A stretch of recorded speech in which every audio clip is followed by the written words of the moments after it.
Happiness and suffering are feelings, they're parts of our mind, and so their main causes are not to be found outside the mind. Okay? You can't find happiness outside your mind, because happiness is a feeling inside your mind.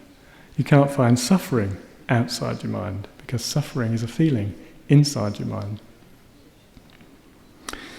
So, if we really want to be truly happy and free from suffering, we must learn to understand our mind. Basically, what we need to do is improve the quality of our mind if we want to be truly happy.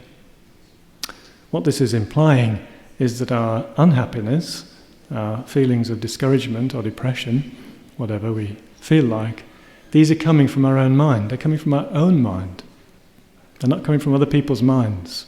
They're coming from our mind. So if you're miserable, it's your mind. If you're happy, it's your mind. There's no discrimination, it's just the same. It's all coming from your own mind. And so we need to improve the quality of our mind, the quality of our mental actions, in order to experience the feelings that we want. We all want pleasant feelings. I want pleasant feelings, don't you? Yeah, I want pleasant feelings. I want the best pleasant feelings of all. I want the best, and I want the longest. I want them to last forever, basically. And I want them to be pure, everlasting, pleasant feelings. Sounds good. How do I get there? Well, I've got to study this book. When things go wrong in our life and we encounter difficult situations, a classic paragraph that many of you will know from Geshe's books. In several of his books he puts this paragraph. When things go wrong in our life. Well, when is that? Did anything go wrong today for you? Of course not. You're here. How can things go wrong?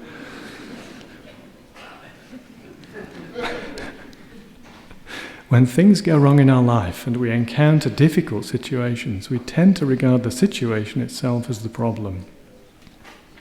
But in reality, whatever problems we experience come from our mind.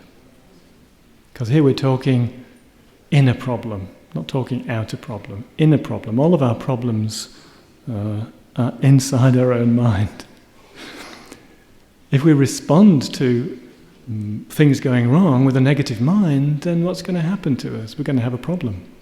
If we respond to things going wrong with a positive mind, what's going to happen to us? We're not going to have a problem.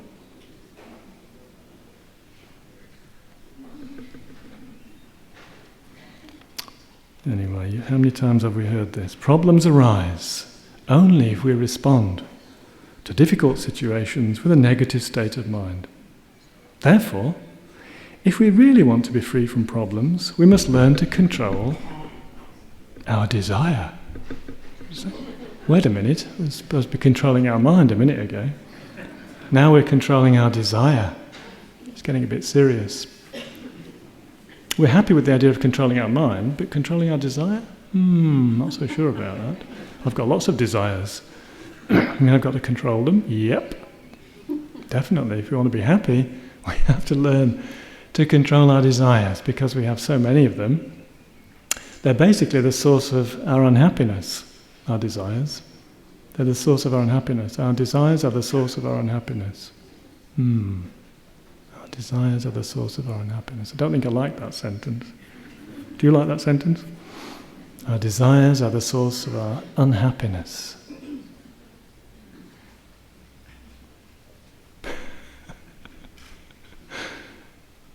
Our desires are the source of our unhappiness. What do you think really about that? Really, really, really think about it. Our desires are the source of our unhappiness. We have so many desires. Yeah, we've got desires for sugar. Great. But we all know that sugar's evil now, don't we? Yeah? Being registered as some sort of addictive drug or something. So. Anyway, we've got many desires, and these all result in us being disappointed.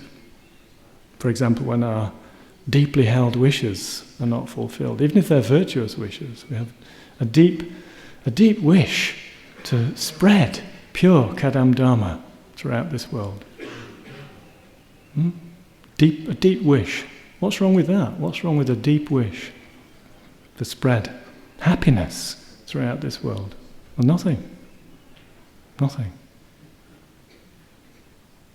But suppose we generate an attitude towards that wish, which when our wish isn't fulfilled and we haven't spread pure Dharma and happiness throughout the world, we feel unhappy, then there's something wrong then, isn't there? We've done something wrong in our mind. We've done something wrong.